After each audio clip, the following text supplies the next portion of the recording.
This week on Silver Screen Queens, we cover the 2019 film Snatchers, directed by Steven Cedar and Benny Kleiman. After status-obsessed teen Sarah has sex for the first time, she wakes up the next day 9 months pregnant with an alien. The film had its world premiere in the 2019 South by Southwest in March 10th, 2019. Variety included it on the 11 best movies of 2019. Boom. Boom. Boom. Oh my god, and I apologize because a fun fact got mangled into the description. Oh no! Ba-dum-bum. Well, fun fact, this film premiered at South by Southwest. If you guys didn't know, because Blaine said it twice because I put it in the goddamn intro. Oh god. What a day. Also, share your 2 songs. The last 2 songs I listened to were I Can't Go For That, No Can Do by Hall & Oates.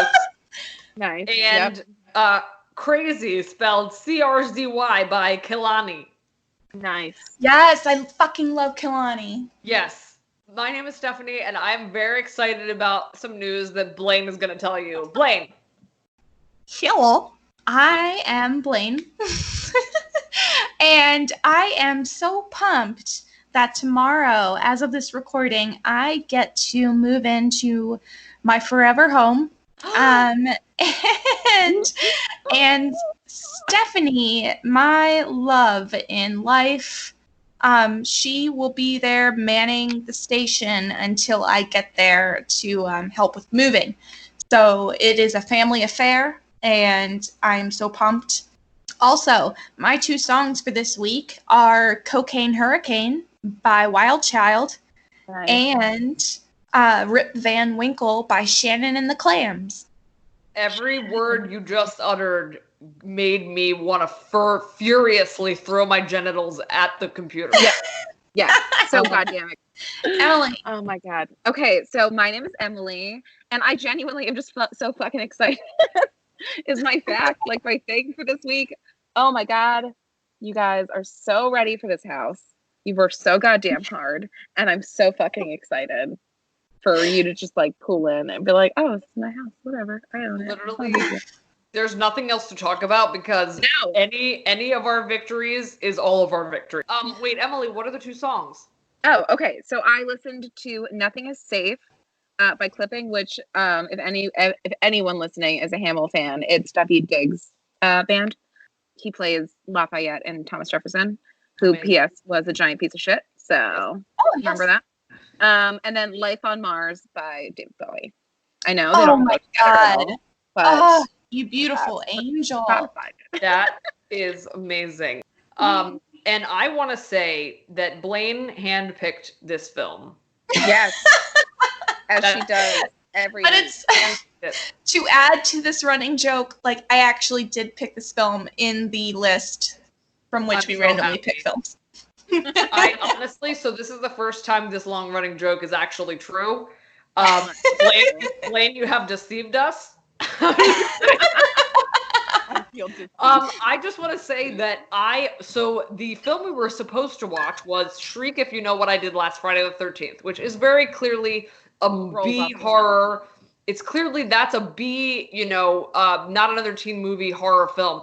And I will say I am so jazzed that, not to say that I wouldn't have enjoyed that film, but this movie is, in my opinion, a diamond in the rough. Like, this is, it's a diamond in an alien's vagina. This film was based on a short film that was a 6-minute short directed by the same team. And then 3 white men. Yep. And then it ended up being turned into this full-length feature that premiered, as Blaine said, premiered at South by Southwest 2019. I had never heard of this movie, and I have a feeling it's because it was so close to, it was so recent, and then we had the pandemic, and, I just don't think it had the time or the dime to make the impact it could have made. Had you guys ever heard of this before? It was originally just randomly added to Plex, which is an alternative movie viewing application. That's what I call Putlocker also. Exactly. So I watched it out of curious Georging, and so I was pleasantly surprised, and I absolutely adored it. And I completely until I physically watched it today before our recording, I forgot that I had seen it at all, and then I was so delighted when it started. So yeah, upon my first watching, I was like, "This is adorable. We're gonna watch this." Em, had you heard of it prior? I had not heard of it, no. And I don't know, like you said, Stephanie, I don't know if it's an issue of they didn't have the marketing dollars, but here's the thing that drives me nuts about this stuff. Cause I would pay money to see this. I enjoyed it. Facebook advertising is $20 and I am your niche. I feel like I should have seen something about this. Me too. Well, you should have, honestly should advertise yourself as a social media, helper to especially indie horror movies, because genuinely you're all they're missing a lot of the time is proper social media marketing. Even just doing research for this podcast of movies we want to cover, I am shocked by the amount of recent films that look really good. Now they're not all B, because mostly B horror is really a byproduct of the 80s, 90s, early 2000s. I mean, there's still a lot of B horror now, but the most popular ones are older. Also, P.S. So can I just say, Blaine had a little jingle that was foreshadowing. So, okay. So this opening of this movie, Blaine, do it. Foreshadowing.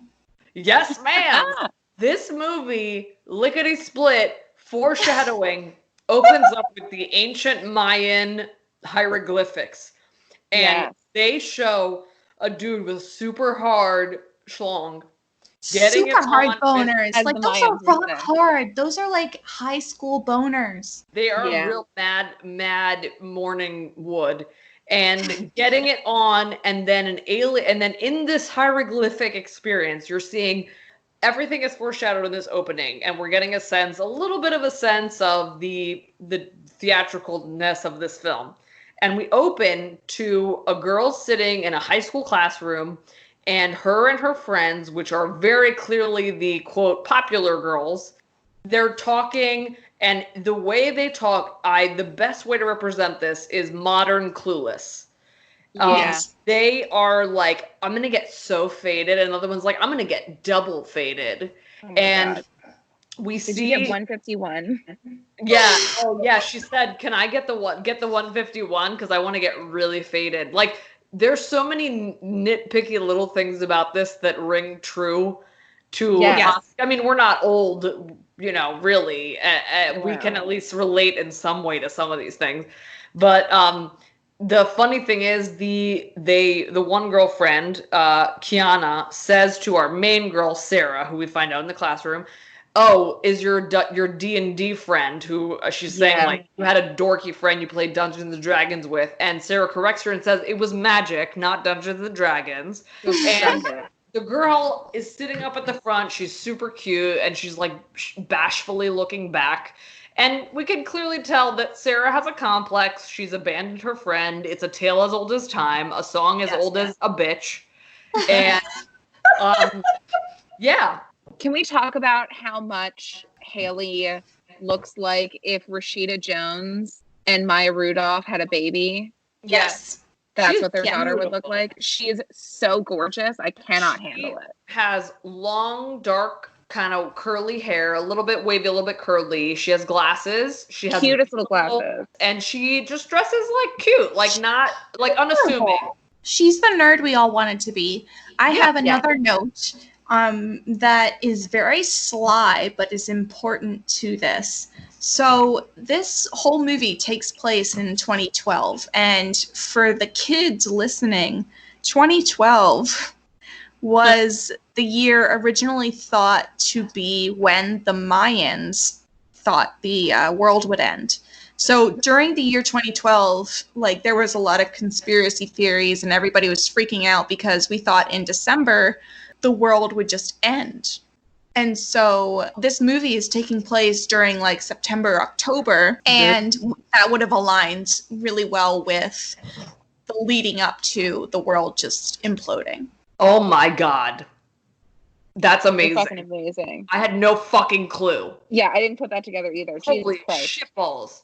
That makes it so much better. Okay, wow, that just changed the whole game. Holy shit. Yeah. Jesus. So from there, we see that Sarah's just like this normal white girl.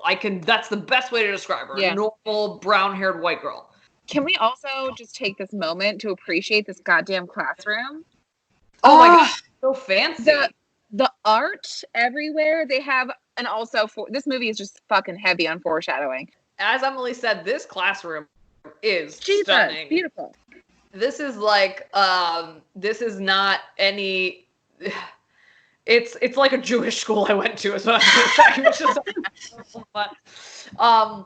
So Sarah's walking in the hallway after her class, and her boyfriend, rather we find out it's her ex-boyfriend, Skylar, perfect name for a schmuck, doesn't want to be with her because he wants to get laid, and he had just come back from Mexico. She's complimenting his tan, and we know he's very horny.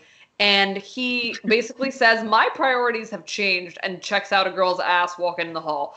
I already called at this point because they're pushing, with the hieroglyphics in the beginning, with the talking about Mexico, with the talking about his super horny. We know something's going on. So I'm already putting the pieces together of this. See, I didn't. I was like, oh, yeah, me neither. Another teen movie humor. He just wants to get a speck on. Exactly. Like everything was lining up to just be like, oh, this is a fuckboy. I know fuckboys. I straight up called it at this point. Jesus. I think this is a perfect segue into, if you guys want to discuss it, our sexuality in high school and what our prowess was like. Oh, God. My God. I was the tomboyest, least sexual, nothing, no one, never, until I was 22. Lies. Swear to God. Seriously. We saw that picture. We know you were gorgeous. No, I was the purity ring chick. Yeah, but you played. And I was fucking crazy. I was a crazy slut. I love it. I want to go back and have lived both of your lives to feel complete. Also, what I love about this movie is that it is a cautionary tale in a way of no other. It is a cautionary tale. It's an after school special, but like in a rated R way. Like it is fantastic. It's the way they presented health class to us, where they just showed us violently disfigured genitals from like the Napoleon era diseases. If you have sex, you will die. If you have sex, you will die. Oh, that's never. We had that sex ed teacher that was like, everyone should just say the word penis to get started. Like that was our sex ed teacher, and then there was always that one that took it way too seriously and was just like, burn up. I will say that at this point, we go back to Sarah's home. She's at home now, and she is looking like she's going to get ready to go out, but she's hiding behind a book, and her mom, who is this adorable actress, comes in. She's an adult learner, so she is the cool mom. She is the cool mom. She is going to school, and she comes in and she says, okay, did you do your homework? Me too, haha. And she leaves to go to school for the night. And as she does, we see that Sarah has a face full of makeup, and she is making a plan. So we think, as the audience, because we saw earlier that Skylar was talking about Kiana's party. So we think that the makeup and the obvious outfit that she's hiding under the covers means that Sarah's going to Kiana's party. But we see after she gets out of bed that she shows up at Skylar's front door. And so Skylar comes to the front door and he's like, what? And she's like, Will. And then they're in bed. They're having sex. And it's like so like teenager where they're like making out and he's clearly about to enter and she is like, do you have protection? And he's like, and she's like, well, can you just pull out? And he's like, yeah, sure. And then of course he doesn't, because he comes in 20 seconds. Like literally if you count it while the movie is going, it's 20 seconds. And that's legit. And the way he comes, he screams, and this all plays into what's actually happening. He's screaming the words "ow." Yes. Yeah. Like ouch. And also, again, this is all, to me, as I'm watching this, I'm thinking they're making a statement about pressure and pressure on young women to fuck. Yes. And I can fucking relate so hard to every moment of this film, just like I did with Teeth. Yes, absolutely. I still didn't get it at this point. I was like, oh, it's just a funny, like, it's clearly his first time coming and a woman. So he's making a big to-do of it. I didn't get that it was a reference to something bigger yet. Well, yeah, and there are mixed signals here because he's saying ow, but he's clearly experiencing an orgasm, and then he flops off of Sarah and he says, "That was so good." And she's like, "Yeah." And she's like, "I'll never come again in my life," like ever. And so, like, apparently he never pulled out. He came inside her because pull out is not a thing. Hello, teenagers? If you're listening to this, and I hope you are, there is no such thing as a pull out method. And please. Also, a lot of you are pull out babies. You know, I went to get a Plan B at Planned Parenthood many moons ago, and I just took a couple handfuls of condoms, and those motherfuckers lasted me a good week and a half. Can I say one thing? That the song playing after he does this horrible pull out bullshit where he doesn't pull out and he comes in her and then he doesn't care, and she apologizes to him, being like, "It's fine," which is fucked. And I also have done that, so I understand. You know, you don't know how you're gonna handle the situation, but don't handle it like that. But she goes back to school the next day, and as she's walking in, all fucking lit, confident from the fuck fest, which was about 18 and a half seconds, there's a song playing, and it says, "Real woman doing real woman shit." And I'm like, really? No, that's not what after watching this movie, I want so badly to go back to my high school self and be like, just don't fuck with any of these assholes. Just don't even bother. Like, the things you're going to experience later in life, you will have better experience with more enlightened people. Yes. And you will not have to experience what it's like asking a 10th grader to dig into his savings from his grandma to buy you Plan B. Like, you know, you don't need to do that. It is hindsight. Hindsight is 2020. 17 towels in a camel's back. It is hard, but use your scruples. I just would have told myself to lighten the fuck up. Yeah, exactly. It's not a race. No. Not a race by any means. If I could have just had less eyeliner, I think I would have been fine. I will say, for the next scene, they're in the hall and they're kind of like, he is like, "Yeah, we fucked. Like, that's great. I came in you," and I said, "Ouch." And she then proceeds to vomit profusely comically in the hallway. And we switch to they're in the cafeteria with her friends, and her friends' names are the main friend is Kiana. She's like the main bitch. And she is, I mean, they're all beautiful, but they're all bitches. And she is going through a very wide range of what we assume are pregnancy emotions, crying and laughing and being mean and testy.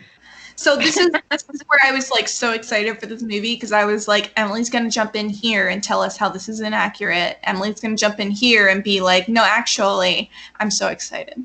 Okay, so as you both know, I did projectile vomit my entire pregnancy. Yes. Yeah. We're Kate Middleton times 17.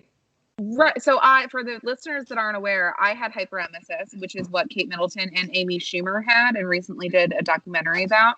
But it's essentially where you throw up so much that it causes yourself physical harm, or you lose 20% of your body weight. And I did both of those things. And you just rip your esophagus. I tore my esophagus on 2 separate occasions. I lost a tooth from all the acid erosion. I got gingivitis from all the acid erosion. I had to have my gallbladder removed because it died from all the extra stress that the acid put on my system. Yep. So the like projectile vomiting in a hallway did not faze me in the slightest. I was like, yeah, that's fine. But now, granted, obviously this is not a traditional pregnancy that she's having, and we'll get into that further. But you do not find out that you're pregnant until at minimum 2 weeks after conception. Right. And so to be fair, Emily also had a very intense pregnancy that is very similar to this pregnancy. Yeah, a very different time frame. Maybe. There are a couple differences, but not many. No, just the outcome. And I think that the whole mood swing episode she has, so I think here's the fallacy with that. And I am speaking as one pregnant person. I mean, obviously I'm pregnant now, but every person who's pregnant. But I didn't mood swing. I just felt very hard. Like, it didn't create mood swings. It just made everything deeper. So, like, I couldn't watch the Olympics because I cried every time I saw North and South Korean people talking to each other because I just thought it was so beautiful. And I would just ugly cry every single time. When normally I would be like, oh, that's really wonderful to see. But pregnant Emily was like, I cannot fucking do this. Like, ugly weeping on the ground. I cried once because my husband made me hot tea, which, if you don't know, is just putting a bag into hot water. So yeah, I had that, but I didn't do the like rapid fire swings. Do you know what I mean? Honestly, I loved this scene because we know, as the watcher, as the viewer of the film, we know what's going on, but nobody else knows what's going on. So it's very interesting because she's having this just range of shit. And so she ends up going home after this moment and taking a pregnancy test because the friend says, oh, a lot of mood swings. What are you, pregnant? And she's like, fuck. And honestly, with the education system the way it is, God knows kids probably think it's that possible. Legit. This whole, she only, knows about gametes and whatever the fuck results after that because my sex ed education was nil. Zygotes?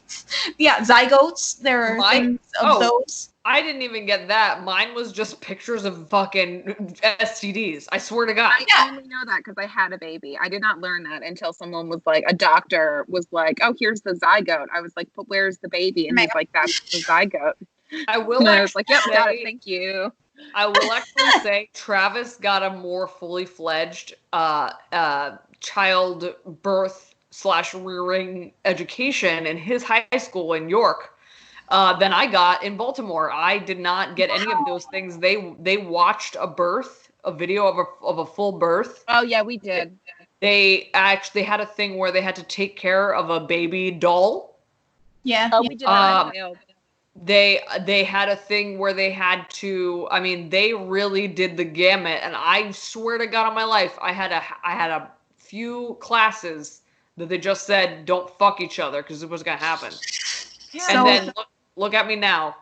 So when she goes home and takes a pregnancy test, and is it a sad face or a happy face? Yeah, sad, it's supposed to be a happy face. Like, it's advertised as a happy face if you're pregnant. But it like slowly dissolves zombie style into a sad face. Sad acid face. So she is full pregnant the next morning. She wakes up, looks at her stomach, full 9 months pregnant belly. And her mom is calling her and she's going to come into her bedroom and she's like, fuck, I don't know what to do. Jumps out her goddamn window, sits outside and calls one of her friends, Kiana, who immediately gives her the impression she cannot keep a secret because she tells her about a guy named Joey getting pegged. And she's like, okay, I'm not going to tell this bitch my secret. So guess what she does? She calls her ex-girlfriend, Haley, the beautiful baby of Maya Rudolph and Rashida Jones and Perkins. Rashida Jones.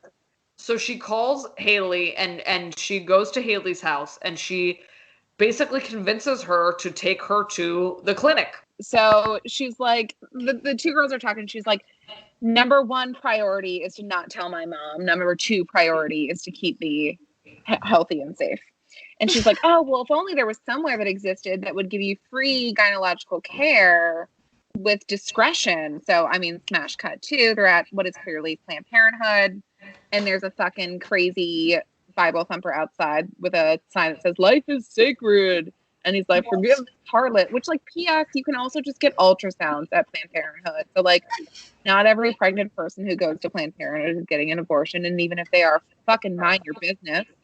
So they ignore him. He yells that they're a bitch, which is, you know, how those men tend to react to women. And she's filling out the intake form, and it's clear in this moment how far Sarah and Haley have, like, drifted apart, because the form is like, do you smoke? And she's like, yep. Do you drink? Yep. And then Haley is, like, giving her judgy eyes hard while she's filling it out. Can I just say that I love how the guy says, Jesus loves you, bitch. Yep. Yes! Like, bitch! What a monster. And then I will say that Sarah's like, stop slut-shaming me. I had sex one fucking time. Yes! Suddenly sex positivity in this movie. Yeah. She finally finds it in herself, because she had felt guilty. And then finally she's like, no, this is bullshit. And you're right, because she is in this moment, Haley's like, we have to call Skylar. And she's like, no. And then to get her away from calling Skylar, she's like, it's not his baby. It's somebody else's. And Haley's like, thank God, because that guy fucking sucked. I mean, do you know what's crazy about this moment is, if there were any, we're basically, as the watcher, again, we're laughing at the idea that these kids are so wildly uneducated about how pregnancy works. If you were 9 months pregnant after one night, I would be in a delirium of fear. Yeah, I would think I had a tumor. I would be besides myself. I wouldn't be calmly filling out a form saying I smoke. No. So yeah. I would be sure that I had a tumor. But then they go into the office, and this is like the big trailer moment where the OBGYN's like, so how far along are you? And Sarah just goes, a day. And then she looks over for confirmation. Haley's like, no fucking shit. I saw her yesterday. Super wasn't pregnant. This actor, her name is Amy Landecker, and she is known in plays a role on a series on Amazon called Transparent. And, yes. Oh, yes. And she is a really well-known. She's always been in a lot of funny movies. She's just a great actress, and I recognized her and I looked her up because of that. But she's pretty rad. So they go to the free clinic, and there's a pro-lifer, you know, that Emily has already covered, and his face is so smashable. Yep. And here's where, like, in the waiting room, it becomes a very sex-positive movie, because Sarah is advocating for herself for the first time, where she's like, no. It doesn't matter who I had sex with. It doesn't matter who the baby's father is. I am in this position on my own, and I'm going to handle it on my own. My body, my choice. It doesn't matter who the dad is. So the gyno says, you know, when they go into the exam room, this gyno, who Stephanie already described as being from the show, Transparent. Thank you. She already says, well, you can't be more than 9 months pregnant. So, like, they explained to her that she was impregnated last night, and she woke up 9 months pregnant. And she's like, okay. So they put her on the table. They examine her. They do, like, the sonogram. And we see that there is actually a fetus in there. And it is kicking, and soon is contracting. So the nurse, the gyno, leaves the room, and Sarah continues to contract. And Haley, her friend who is there, is just like, what's going on? What do you need? And Sarah's just like, I need you to look down there and see what is happening. And so Haley, being the sweet, gentle child that she is, looks under Sarah's robe, and she's like, oh no, I did not expect that much butthole. Sarah is like, Haley, you need to get down there, and you need to check out, like, if I'm crowning or not. So Haley goes down and lifts up Sarah's hospital gown and is like, oh my God, there's so much butthole. And she like puts it back down, and Sarah's like, no, actually, I need you to go down there and be like my labor partner and see if anything's like coming out. So Haley goes back down, and as she does that, Sarah goes into contractions. And that's when the OBGYN from Transparent comes over. He's like, what's going on? And Sarah shoots out an alien, and the nurse just barely misses it. Right. And by that time, the doctor is also in the room. The doctor is the one who basically gets beheaded when the alien shoots out of Sarah's vagina. And so the nurse makes it to a point where she can shine a light on the alien that bursts out of Sarah's vagina. But the alien then attacks the nurse. Can I get a fun fact? Yes, please. Yeah. Because this movie was so new, there's not a lot of fun facts in this one because there's just not a lot of time to get, like, IMDb hasn't populated a bunch of nerds to get information. So, fun fact, the Chris Hansen did the effects. That was his department for the effects. And the little demon that comes out, I think is best described as a face hugger cockroach. Yep. Yeah. Yep. And they crafted the prosthetic movement range beasties to showcase whenever possible. They did use digital renders for the intensity, like the zipping, as Blaine says, it comes out of her vagina, zips over the doctor's head, taking it off, and pinballs around the room like a bumper car. And they use practical and animation techniques to blend the illusion of the vicious creatures that look really great in close-ups into these absolving, manic, raging little fucking jumping beans. So yes, fun fact. I love it. I do love that Amy Landecker, the nurse, I think her name is Cheryl in the movie, is like trying not to get murdered, and it doesn't go well. Yes. Oh, God. So like, and another fact that needs to be communicated through this is while they are in the exam room, Sarah remembers that Skylar, the guy who got her pregnant, was in Mexico beforehand over the summer. And she's like, well, maybe it has something to do with that. And then the fucking alien pops out of her vagina. Yep. So the lights in the clinic go out, and the front desk lady hears a ruckus in the exam room that our ladies are in. And when she gets to the exam room, the alien busts through the door, and Sarah says to run, and that's how they get away from the clinic. So we cut to a cop who gets a call to go to the clinic and tells him he has to go because it's the other cop's birthday who would have been covering the same shift. Yep. And they have ice cream cake, so it's going to melt. Yeah. Can't miss that. So after Sarah and Haley escape the clinic, they go to a gas station, and they notice that Sarah is somehow still swollen, aka pregnant, with more aliens.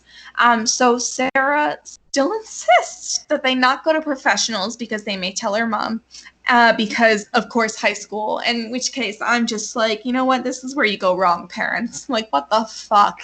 I love how she says she'd prefer not to vag cannon anyone else and save a life. No joke, I immediately looked up how to make a bumper sticker that says vag cannon, save a life. I said aloud the words band name, I call it, and I was alone. Oh my God. So while they're in this argument, Haley says they need to go to Skylar and ask him about Mexico. And Sarah's just like, nope, no, that was just a brief bout of xenophobia. Like, it's not real. And I'm like, ma'am, you are 17. Xenophobia is much bigger than you. Yeah. I feel like that's such a Gen Z response, though, to be like, oh, no, I'm too woke for that. Yeah. Yeah, I took my vitamin D today. Do you really think I'm going to be xenophobic today? I just love the way that this movie, unlike a lot of other movies that try to do what this movie does, it acknowledges every moment of incredulity that we experience. Yes. Where it's just like, oh, you think you're doing the best you can do? You're an asshole. Well, they followed this up with the way that instead of plan B, the way that me and my friends when I was 15 talked about fucking getting rid of a baby, which was, she's like, what about the stairs? Well, how tall are your stairs? And then how tall are your stairs? And then Haley says, well, we can put you on the kitchen counter and get the Vitamix out. Oh my I love that so much because that is exactly what I would have done as a teen. Yep. Like, and I hate that because I'm not even like saying, oh yeah, I had an alien in my uterus. No, like I would have been that fucking teenager who was a slut and who was like, no, you know what? Fetus, no better than a fucking smoothie. I felt like this was a Dead Alive callback. Yes. Yeah, I definitely felt like this was a Dead Alive moment, which again will come up again later. But it was when they smoothie a zombie in Dead Alive. I think that was a nice little nod. We stopped at where we go back to the Bible thumper, and he's in the clinic, and he says, hello, sinners. Yeah. Oh my God, I love that. The hello, sinners moment. I was like, that's how I want to greet you guys every day now. Hello, sinners. Honestly, good. And honestly, I will say, this scene where this guy, the Bible thumper, goes back into the clinic and says, hello, sinners, is the absolute tongue-in-cheek moment where the super Christian guy comes in and he sees a woman who's barely alive and he shuts the door on her. Yes, that's pro-lifer being like, nah, not yep. That is I don't care about kids in cages. And I will give the white male directors credit for this because they really took that and took that exact sentiment of pro-life versus the children that are already alive mentality and put it into this tiny little moment where he shuts the door on this woman who we don't know who. It's probably the receptionist or Cheryl, but someone's barely hanging on. And then the creature, it's like kind of dark and spooky in there. The lights are going off and on. And it reminds me of the hospital where in Halloween 2. Yes. And like faced off this big parking lot. And then the creature gets him and begins to puppet his ass. Because we find out the way this creature gets around is it jumps on your head and it reverse cowgirl aliens you. It goes behind your head, and instead of putting its dick in your mouth, it puts it in your fucking spinal column. Which is relative, honestly. Well, yeah. And so I think the next thing, everything about this to me feels like we would be these children if we were teenagers now. Sarah and Haley are in the kitchen, and Sarah is Googling Mexican pregnancy monster. While having her chooch pointed at a Vitamix. Oh, Haley just has that great line where she's just like, this better be the last time I see your butthole tonight. I love that line. But like at the same time, I'm like, I expressed this before, like if this were me and I thought I was pregnant, I would just aim my cooch right at a Vitamix. I'd be like, nope. Not going to spend any money. Listen, I can do this myself. Like, why go to the supermarket when you can, why milk the cow? I mean, when you can get the milk for free, whatever the fuck the dudes say.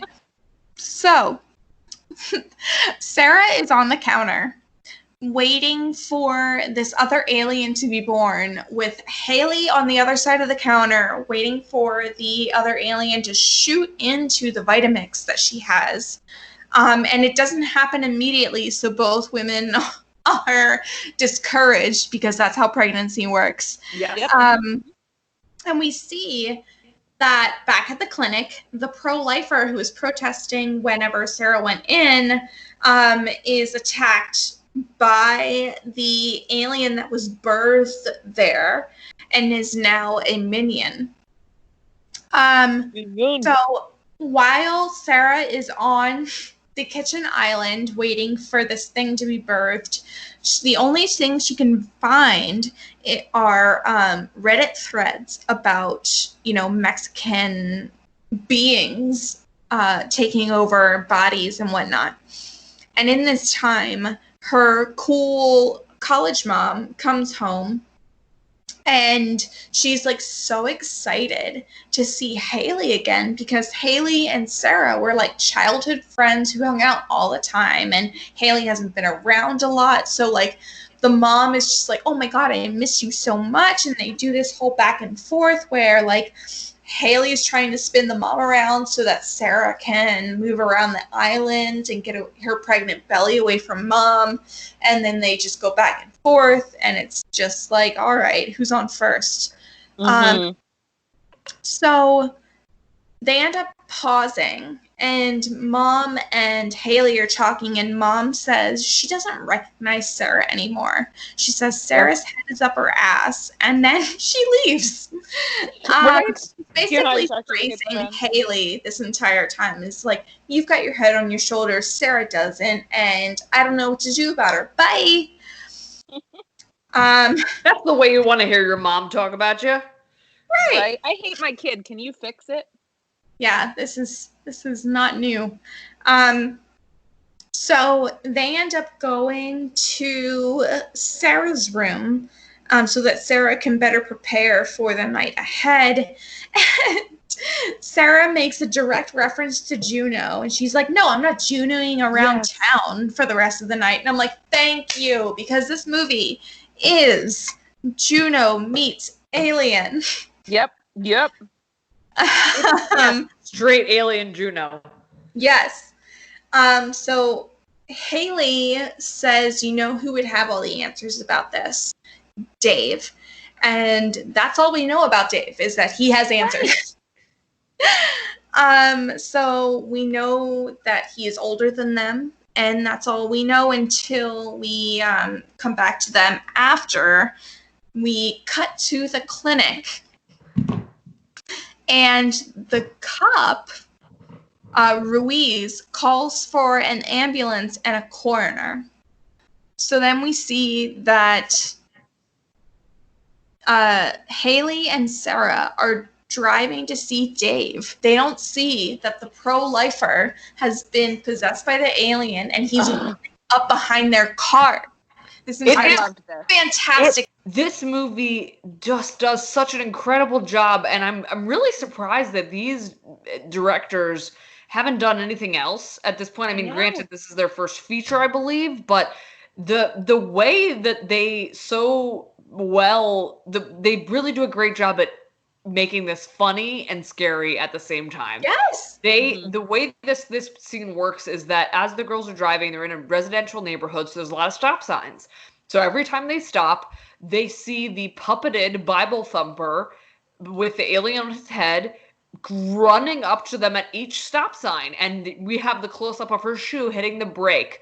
And Haley's driving, obviously. And there's like 3 or 4 stop signs where you see him running after them. And it's so funny. And and every time you're like, oh my God, but you're also laughing. And that's right. Just, and to me, it's really well done. It is like low-key creepy too.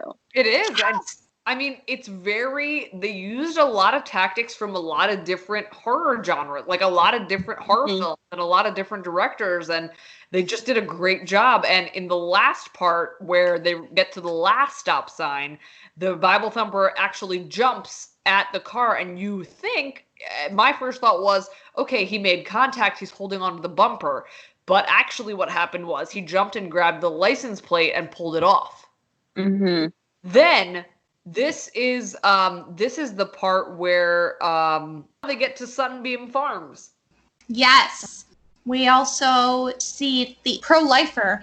When he lunges for the car that is Sarah and Haley, he barely grabs the license plate and pulls that down. Back at the clinic they had just escaped, we see that the last patient, as the cops arrive, was Sarah. So they know that they need to pursue Sarah as a further lead. So then Haley and Sarah pull up to a trailer, which is a Twinkie similar to Bad Moon, our last episode. And they meet Dave. And I don't know if you guys are familiar with Dave, the actor. He is from Drunk History that I know of. So he's hilarious. He's Rich also Fulcher. Yeah, fun fact, his name is Rich Fulcher, and he's also from The Mighty Boost and Snuffbox. So when they get to Dave's trailer, they explain what happened. And of course, the old straight white guy has all the answers. Dave suggests that Skylar came back from Mexico with an illegal alien, which is something they already thought. But of course, they needed the approval of the old white man to really solidify. It's funny because they do a tiny little bit of, it sort of like reminds me of the movie The Relic, where they kind of like, oh, this is what this creature is and how it got here. But they do that in like 17 milliseconds. He says, you possibly brought back a dranunculus or dracunculus, which is a guinea worm or like a nematode. And he's right, because basically it's a leech that fucking lives in your body and grows to completion. So this made me think of that scene in Suck where Iggy Pop's just like, so how long she been undead? And it's just like the hippie that lives in a weird, non-conventional home who knows the deal, who doles out knowledge to people that already had it. But the thing that I can't figure out is, like, they never describe the prior relationship. And to me, it's only to assume that he was their green man. Yeah. Again, I like that they always, when they say or do things that are xenophobic, they acknowledge it. He says, not in an ethnocentric way, but maybe your boy came back with, as Blaine said, an illegal alien. And he said, whoa, indeed, Caballero. And and I love that it's the old hippie that fucking busts the fucking Columbos this film. For me, it was just like, that doesn't make it okay. Like, just because you point it out and you're like, yes, I'm xenophobic, but I know I'm xenophobic. I will say at least in this movie, given what we've seen, at least they know what they're saying. Compared to the other ones where it's still terrible, it doesn't make it better, but at least we're getting them to acknowledge what they're actually doing. It reminds me of like Tammy and the T-Rex. They faked being inclusive by including a gay character as them being inclusive, but it's really just using him to their end. But it's a tough line because at least they're being fucked and making, playing on this idea that Mexicans are like, they bring aliens and somehow that makes sense. I think that it makes me not respect the character anymore, but it makes me respect the movie for. I think it's a parody, obviously, of horror movies. So I think that it's a like nod to, like, how fucking horror movies are terrible. Yes. This is that trope. So I still think the character's terrible for assuming it, although there is more. I'm more interested in that and that it being a Mayan thing now that Blaine made the connection in my head that it's 2012, and I'm like, oh, okay, that does make sense. But it I think it's clever writing, but it's still terrible for a character to say, if that makes any sense. I think that's exactly what I'm trying to say and you said it in a 2-sentence way. So they find this drawing. They were like, do you remember doing this? It was a person whose dick is being bit off. Foreshadowing. Foreshadowing. Oh my God, I love you so much. So then who do they decide to contact? But Skylar actually calls them because he is still thinking about going to fucking Kiana's party. The whole movie called Regina because I thought of her as like Regina George. Yep. Yes. So he was like, I want to go to Kiana's party, but most importantly, I want to fuck you. And she's like, yeah, I have the stomach flu. And he's like, I could still put it in. And she's like, well, we'll talk later. And he's like, I love you. I love you. I fucking love you so much. And she's just like, okay. And he goes, okay, I get it. You're sick. Goodbye. And do you guys know the way that I took this scene is I literally thought about the many times we've all spoken about our different experiences. And the guilt that this very exaggerated character is portraying, the way this exaggerated male character is portraying, guilting this girl and pressuring her, coaxing her with love, and then showing immediately the way he feels upon denial of that, like the manipulation. So then he hangs up the phone and she's just like, okay, cool. And Haley's like, are you going to tell him about like you being pregnant with his demon babies? And she's like, why would I tell him? We're almost home free. Because meanwhile, Uncle Bud, which is also what I'm calling him now, thinking that he's their dealer, is going to figure something out, force you to give birth, some kind of like Pitocin or like endometrium treatment to induce labor. And then they have this lovely little exchange about how she's like, Sarah's like, actually, I don't fucking need to tell him goddamn shit because I'm taking care of it. And Haley is like, well, this all started with him and yada, yada, yada. Which I do love that this movie doesn't play into the trope that like one of them's bad and one of them's good. Like they both have valid throughout the movie. Right. But so then, of course, that's the movie, the moment that Uncle Bud comes back in the room with like all of his bovine gynecological medication. When Sarah's like, well, you wouldn't fucking know because you've never had a boyfriend, which is like the deepest cut you can give to a high school girl. And she's just fucking devastating. And then right before he gives, it's Utertonic or something. Yeah. To induce labor. He's like, huh, weird. I've never done this on a person before. And this child is just like, sure, adult man who's definitely still on LSD from last night. Why don't you take that giant needle and fucking jam it through my body and get this alien baby out of me over an industrial meat grinder, please. The wood chipper. So it reminds me of Tucker and Dale versus Evil when he's like, Dale, you ran head first into the wood chipper. He takes this comically large syringe and then jams in a full can of Fanta into her uterus while closing his eyes and looking away. And then they just like prep for labor to come. And she has like one contraction and she's like, what the fuck? Why isn't this coming out yet? And he's like, he must have hung on. Sarah's like, well, give me more. And he's like, if I give you more, you could miscarry. And she's, oh my God. Please do. And he's like, as I said that, I realized how dumb it was. So he goes to get more of the hormone. Meanwhile, there is a banging on the barn door. And you assume that her first child has now caught up to them.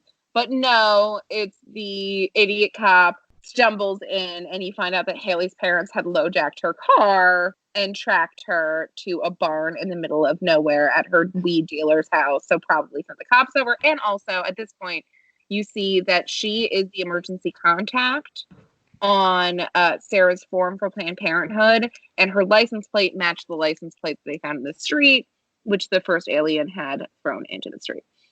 So they're hot on their tail. Pick them up. And then we smash cut to the adorable, sweet mom who is like being invited to a margaritas after this is just like a scene straight out of Community, if I'm gonna be honest. Yes. We're gonna go get margaritas. And she's like, no, I'd rather go home and be ignored by my teenage daughter. I love this bitch. But I do have a fun fact. Ooh, yes. I have it here. The directors grew up with older sisters, all of them, and they said in an interview that I read that they modeled the film based on their sisters all had very intense high school experiences, which served as inspiration for the ideas for this film. And it actually made them strive to create characters that shared similar hopes, fears, flaws, and strengths as their older sisters. Damn, that's awesome. So, the cop who takes Haley and Sarah away, yes, ultimately calls Sarah's mom. And so, like, we cut to them all being in a room, and they're all arguing. The cop and the mom end up leaving the room, and the mom starts yelling at Ruiz, who is the cop, And the cop is like, heck yes. Yeah. And Haley and Sarah are then left alone in the interrogation room to realize their ultimate plan. But another cop was supposed to help Ruiz, the cop who's helping Sarah and Co. But he keeps taking cigarette breaks throughout his shift. While the other cop who's supposed to join Ruiz is outdoors taking a cigarette break, he is met by the pro-lifer from the original clinic who is possessed by the alien that Sarah gave birth to. Yes. So the mom and cop go back into the room and Sarah tries to explain what happened.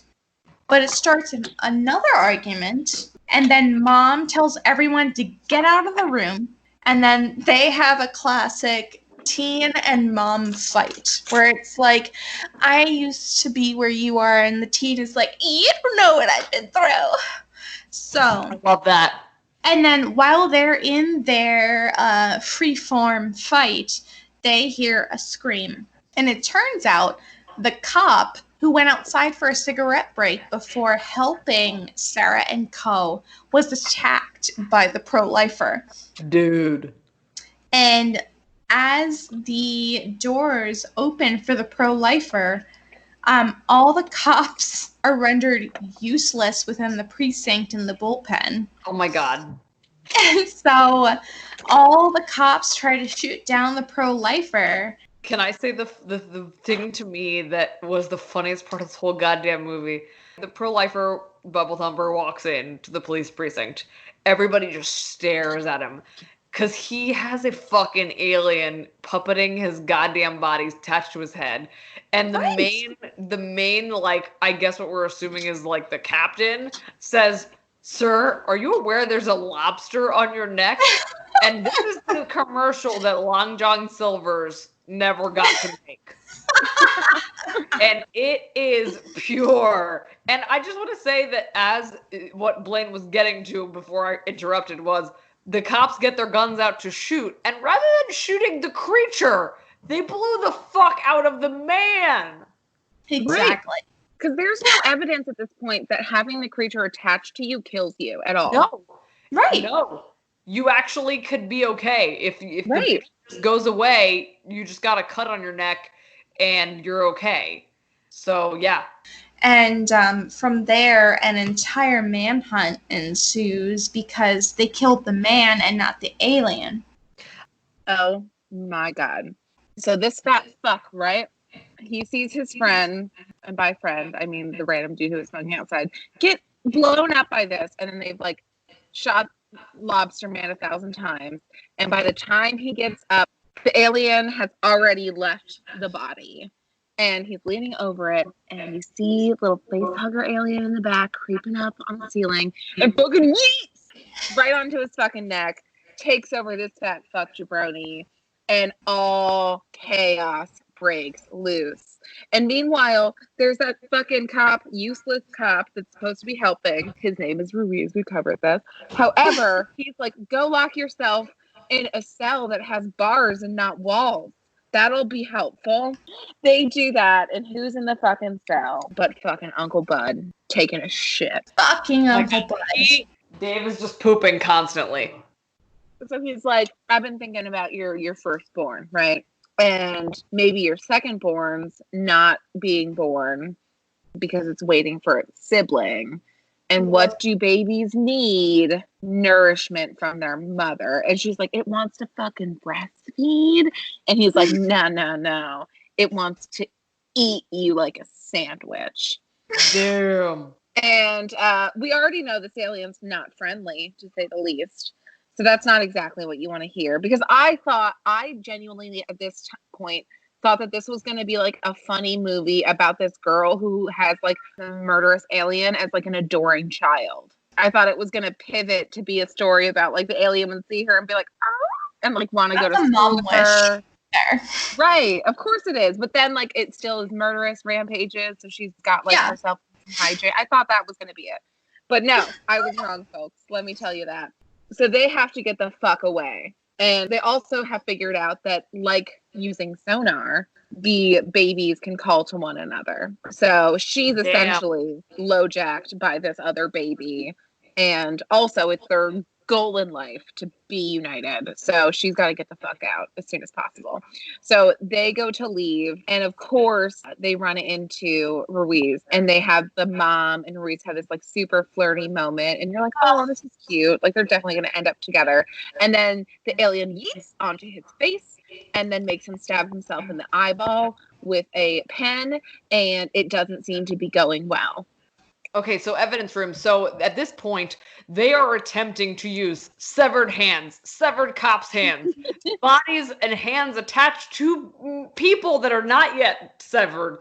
And it's Mom and Haley and Sarah. And they are frantic. Dave, as you've said, has just gotten his fucking head turned like a burrito. He is deceased. Mm-hmm. And so they finally, as the creature is puppeteering a police officer, they are able to drag a full body, to the door, get the door open. But unfortunately, as Haley and Sarah close the door, Mom does not make it into the evidence room, and the door closes, which is very scary. And to be honest, I tried not to because my mom is like my soulmate. And I cannot imagine my poor mother being locked out of a room at this point. But I know Haley frantically is able to find the medication that Crazy Dave and the boys were going to shove into her uterus to create a miscarriage. And then, without further ado, Mom unceremoniously busts into the room with the fucking alien cockroach baby on her goddamn head. And at this point, it is communicating with Mama Bear, which is inside her womb. Terrifying. And it comes out after a brief, maybe a 17 millisecond contraction period. Right. And you see it, and it is very much like if Alien from Alien were a tiny baby. Right. Not a face hugger, like just full alien form in a tiny baby form. And I thought it was like a shrimp. It looked like a weird shrimp. And Sarah sees it, and the mom who is being puppeteered holds it, and she passes out, which of course. And and as she wakes up, she is with Haley, and she's like, "What's happening? Where's my mom?" Haley's like, "Your mom's not here. I don't know if she's alive, but guess who is here? Your fucking alien skeet boyfriend." So she basically, they go into the show about how she woke up pregnant and saying she gave birth to basically 2 aliens, and they have her mom. And do you know something? And he freaks the fuck out like a white little bitch, and he's like, "Oh my God, I don't know what you're talking about," all the while staring side-eyed at these souvenirs he brought back from his trip to Mexico. I fucking relic like he works at Hobby Lobby. He got this like paddle, and I'm looking at it like, what is this, like a fetish shop? Like, what's happening? I thought it was a fraternity thing. She is, there's just a kind of a freak out happening, and we flip to Mom, Haley's mom, Sarah's mom, is at a gas station. She is walking up on it. We see actually the teacher from the opening of the whole movie when they had their class about zygotes and all these different things. And he's at the gas station getting milk on the phone with his mom, who sounds like a yenta. And she's talking to him about why he hasn't found a nice Jewish girl to get married to. And he says, "Mom, I'm not going to marry the first person I meet. God." So the thing comes into this gas station convenience store. And the teacher bumps into a woman and drops his milk. And the woman's a little upset. And then all of a sudden he goes back to get another thing of milk. And the alien puppeteer mom of Sarah comes in, and you start to hear screams. And then we jump cut back to Sarah is talking to Skylar and bugging him again, and he's trying to have sex again. Again. Sarah's locked herself in the bathroom, she realizes there are a shitload of cum tissues in the trash bin. Band name, I call it. She ends up then finding Skylar's laptop. And then from there, Haley's like, hey, my brother's a hacker. Let's go to his house and he can help us unlock it. And in this time where the girls are going to Jerome's place, we have a flash to the police station, and we see that Ruiz is still alive because from there, a man who is still stuck in the mini-mart is calling for help.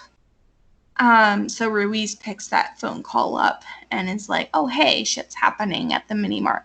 So I guess I'll handle it by myself since everyone else is super dead now. So Haley and Sarah go to Haley's brother Jerome's house, and he ends up being able to break into Skylar's laptop. And the joke, of course, which isn't really a joke, it's just a fact, there's a shitload of porn on it. Boob fart 69 is the password. Boob fart 69. So Haley and Sarah find the Spanish assignment that Skylar was supposed to complete on his computer, and it turns out throughout the entire assignment, Skylar's a skis in that he doesn't take any of it seriously and he's constantly goofing off. But on it, they find that he found an ancient Mayan sword and he kept it. It apparently belonged to a fertility god, and Skylar, he broke off the penis of a Mayan statue, and he was cursed with mutant sperm from there on, which is like, you know what? Get it. Yep. And then from there, they find out that the aliens will multiply and take over the world based on the art that was gathered from that. Well, and I love the way that they're using there's a little bit of found footage in this movie. Yes. And they quickly transition it into it's him holding the camera, then it's him, like they're just showing him in this vacation, and he's such a bro, and he's so like, oh dude, loving my ties, and he's like walking on his dad taking a shit. It's a perfect way that they show basically the Sarah and Haley are looking through and basically trying to read all the manuscripts and find out how to handle this. And I think what's hilarious about this is to just imagine there's just a long, like, you go to a museum, there's like one manuscript about a random shit. There's not like 700 manuscripts telling you a step-by-step description of how to do something. Yeah. So but he also happened to get on tape. Yeah, I found it hilarious. They're like, oh my god, here's the part 2. Oh my god, here's the 3rd page. And they just like happen to find IKEA instructions. And so they go in. We see that Ruiz, again, as Blaine said, is in the convenience store. He sees the blood and guts, and then he sees that Sarah's mom is in there, and he's worried. And so basically at this point, fucking Haley and Sarah have solved the mystery. They have Scooby-Doo'd the fuck out of this. They figured out that you gotta burn it, you gotta kill it before it has babies and ruins the world. Okay, great. So they steal Jerome's car, Haley's brother. They steal his fucking baller-ass car. They go to save her mom before Ruiz can blow up the gas station. But before Ruiz can blow up the gas station with all the gas cans and he has set up, Sarah's mom has evacuated the building with alien puppet on her head. And also, so too has the giant fucking cocoon for the big alien. So, which was baby number 2.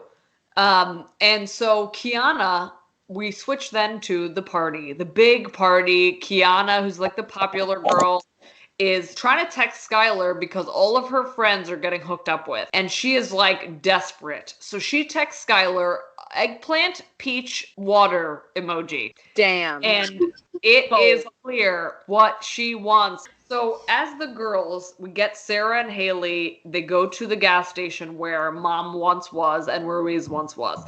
They grab the essentials, car batteries, fucking Band-Aids, jumper cables and a battery and Eclipse gum because they're ready to fucking go. This And felt so Wes Anderson to me. it did. Then we cut to the mom who is in the basement, and she is in some like fucking bubblegum Stranger Things concoction, fucking stuck to the wall, forced to watch the aliens fuck. And I wrote in my notes, these are technically her grandchildren. That makes it worse. So then we cut back. The girls are at Kiana's party and they're about to go in. And then Haley has this moment where she's like, take my jacket. And he's like, why? And she's like, your butt was kind of hanging out. Which gives you that like she cares again. She was really upset with her, but like, I feel like we would do that for each other. And I feel like we would be also the people that would also save the world from aliens.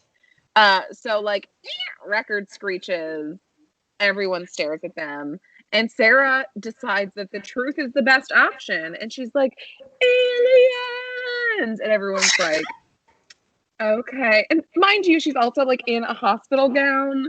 Like the story doesn't look great. Right. And she even like delves, she's like, I gave birth to one, it's terrible. And then Haley's like, no, cops. And they start screaming cops, and they're like, no, it's not going to be the cops. The neighbors have been calling the cops all night, and they haven't shown up. And they're like, oh, yeah, that's because they're dead. And then they all start cheering because God bless Gen Z. Because yeah. Right. So they're like, yay! And then they're like, no, this in this situation is not a good thing. And then yelling happens, and she's like, where the fuck is Kiana? I need to at least talk to her. And like the crowd parts like fucking Moses parting the Red Sea to a bedroom where they are definitely getting their fuck on. And Skylar rolls off of Kiana, and she's like, did you finish? And he luckily did not, because he has demon sperm. And then they're like, no, seriously, everyone needs to get the fuck out of here. And Kiana just thinks, oh, you're mad because you caught me fucking your ex-boyfriend. And then he goes fucking crazy. He's like, oh, we could still fuck Kiana. We could still fuck right in front of everybody. We could still do it. And then she's like, no. And he's like, no, I love you, pulling the same shit he pulled on Sarah. And then she gets weirded out and walks away. And then he's like, fine, Sarah, I'm so sorry. We should get our fuck on. And she's also like, no, thank you. And then he's just screaming like, somebody's gotta fuck me. You know what I love about this? You know what I love about this moment? It really is a great showcase for the incredible horniness of young men. Right. Yeah. The lengths that they were willing to go to.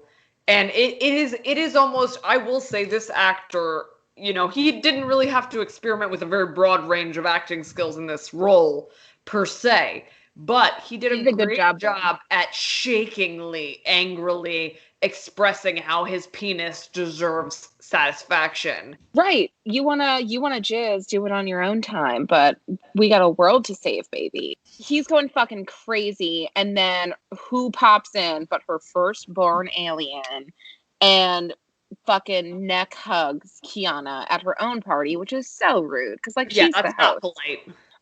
And these girls are just fucking finally happy to have a reason to beat the shit out of Kiana, which has been a long time coming. Yes. So we start an epic smackdown, and right before it starts, there's that like lone drunken kid. I love it. Stumbles between them. I love him. Little moment. He's clearly high as fuck and very drunk. He is the reason for the season, because his drunk stare as they're having a stare down with the alien on Kiana's neck. Perfect. And there's like this fucking few dollars more, fistful of dollars stare down happening. and it is hilarious because you're about to think the alien's about to wink or some shit. Right. And it is just great. And again, just the way, the practical, the CGI, you're getting to see all the really little bit parts of this tiny little fucking roach. And it is also, if I may, when actually the drunk guy stumbles away and he's like, and the fucking thing flies at him. it flies around and then it hits the turntable or like the fucking laptop, and the lights go off and the music comes on, and it is like an alien rave of little zip zap zaps. So these ladies are fucking fighting this alien, and it's just exchanging itself from host to host, basically, at the party. And this is another moment where it's validated that you do not die just by being a host. They get in a fight of all fights. Haley at some point uses her jumper cables to electrocute it, which is a great moment. And then, it gets extra pissed, yeets her into a wall. She falls unconscious, and Sarah goes to her aid. And who does the alien fucking latch onto but Skylar and his giant fucking boner? She sees that it's aggressive and angry as she wakes from her slumber, our dear Haley, and latches a jumper cable onto it. And then the alien gets yeeted into the blender, and then we get that zombie being murdered in a blender moment. And I don't know about you guys, but I was waiting for it to turn back into a alien. Like, I thought that would be funny. Yeah. I didn't think we were going to get off that easy. I didn't think so either. That's what she said. And you know what this reminds me of? Dead Alive with the lawnmower. Yeah. I totally get that. But it's a fucking blender for margs. Now free of her firstborn, she has to deal with her secondborn, which is now a giant fucking pulsating tarantula alien. This is Mommy Dearest straight up from fucking Planet 9. And I love the line that Sarah says, "What's our plan? Save my mom, save the world?" And she, at this point, is taking full ownership of the fact that this is her mom. I think she wants to show her mom, like, I can do this. Like, I can save you. So she goes into the basement of the house, and apparently that's where the creatures have begun to do the fuckity fuck. And Haley wants to come with her, but she wants to do it herself, and she wants Haley to be safe. And I think she's also owning up to the fact that she was a bitch to her friend, who was a good friend to her. And that this person was there for her when her fake friends were not there for her. And this is a moment where shit's getting real. And we see Mom, as you said, stuck in a batch of pink goo. Yep. And the alien monster is, to me, I just wanted to say, a cross between a tarantula, chupacabra, and Critters, the movie Critters. Yeah, it also looks like the boss from Monsters, Inc. Oh my God. I know. Henry James Waternose the third. So they're in the basement, and they're kind of having this like final boss battle between Sarah and, we're just going to call him the final boss alien. So she's trying to save her mom, defeat the final boss alien. They have a hug, and they do this like rotating hug again that they like did earlier with Haley. And Sarah sees the final boss in the corner, and then just like gets her mom out of the basement, pushes her out of a window, and starts this epic fight. She finds the bat / paddle / sword that supposedly has mystical powers, and then shoves it into the mouth of the final boss. It just like wedged its mouth open, and then she fucking throws in a whole bottle of that like hormone treatment that they said could be fatal if given too much of, and it worked. The boss gets major bubble gut, but who comes to the rescue at the final moments but her now and old best friend? Yep. Pinkley. And they have this cute little moment where she's like, "What's up? Sup?" So she like fireman pulls her up as the final boss is exploding and foaming at the mouth, and meets its timely death in the basement.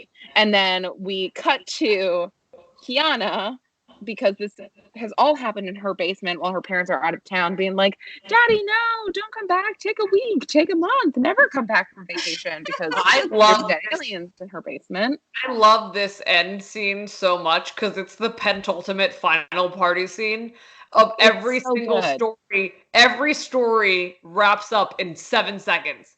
Yes.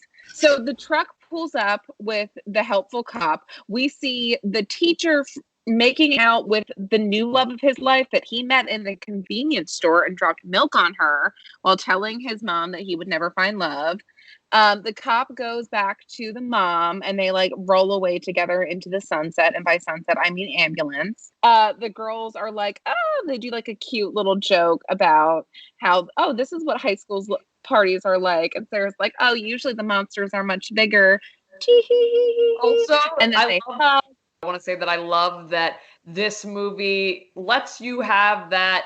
I like when people can live, and it doesn't just because it was taken by the little alien and everybody's gonna need some stitches. They all live. It just pans to the sky like every 80s movie, and then the end is written amongst the stars. And that's it. Roll credits. So I love end credits, final scenes. And there is one in this movie. The end credit final scene is I specifically was like, God, there's got to be something, because there's just got to be. This is the movie that would have that. And you fast forward to the end, and about 15 seconds before the end of the whole line of credits, Skylar is being taken out of Mesa Verde by the men in black, and he is tied up. He has duct tape on his mouth, and he's kind of screaming. And there's a man and a woman, and they're dressed both in black suits, and we're assuming they're the men in black, and they're taking him away because he has fucking demon sperm. That's so good. And to me, that little tiny blop fucking changed the game, and I loved it because I was like, oh my God, I love any kind of crossover, and I love the Men in Black, and I love alien stuff, and it's great. Of course. I'm ready. That's awesome. I love that. So, okay, out of alien abortions, I'm going to give it an 8 out of 10. I really like this movie. It's funny. It's creepy. There's Cronenberg. There's cheap blood. There's trauma-style crap going on. Mm-hmm. Practical effects are smart. The monsters are great. The smaller one is really, really fun animation. It's really practical. It's all lubed up. I love the Mean Girls meets Gremlins. Why he was so obsessed with me is a line they literally use in this movie.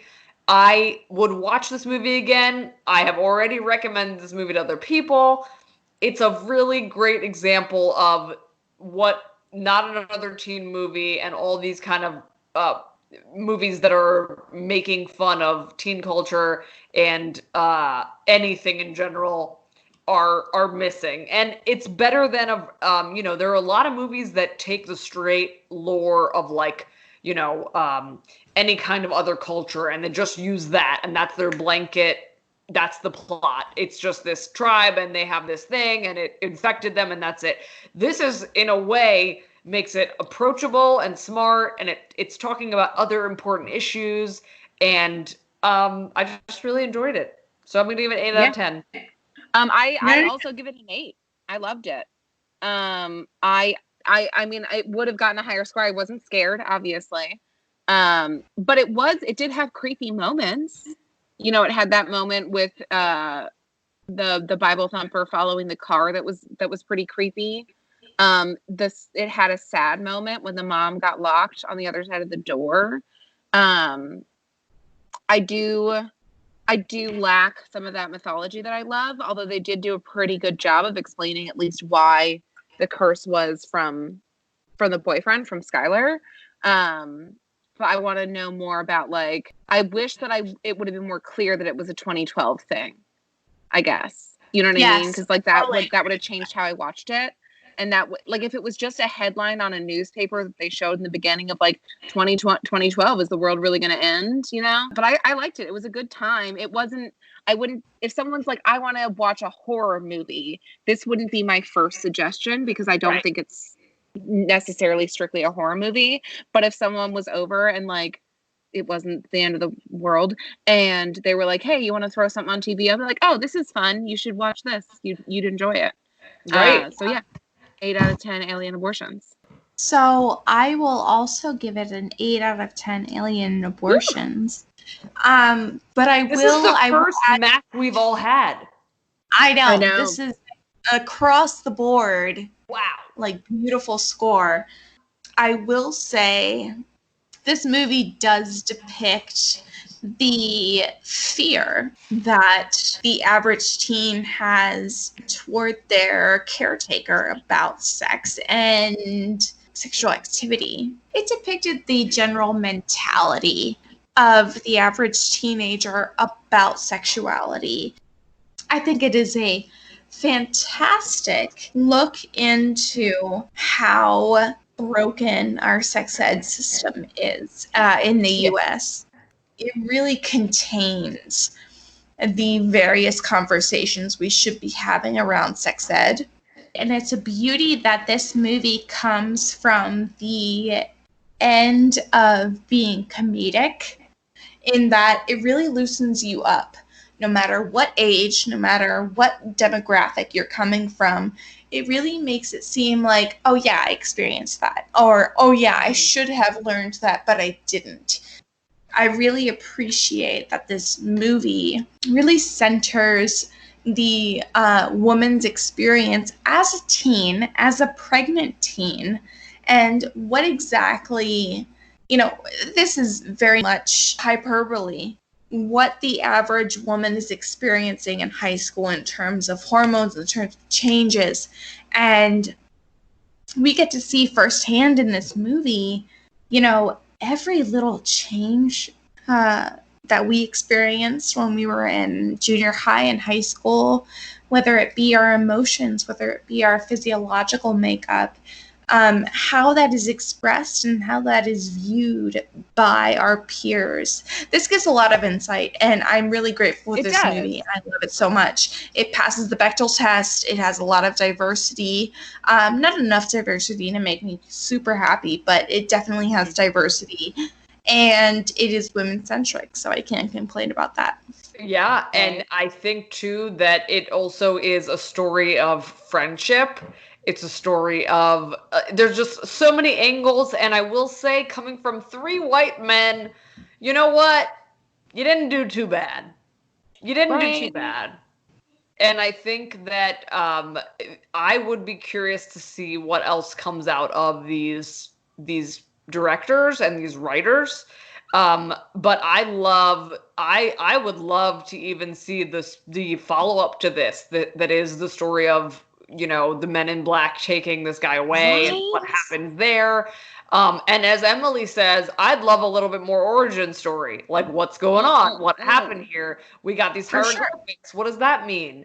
Like, there's just so much there. And I did not expect what I got from this fucking movie. To end this out, I do want to say, go to change.org and sign petitions. Yep. Also, I want everybody to say a little beautiful prayer to the earth and wind and home gods for our best friend Blaine. And, donate to your local wildlife facilities, because aliens exist and they are creatures. Also, check out blackandpink.org. We love them. Yes. And protect trans kids and wear a goddamn mask. And on that note, we love you. Rate and review. We love you. Thank you very much for listening, and until next week. Bye-bye. Yes, thank you. Take care. We love you.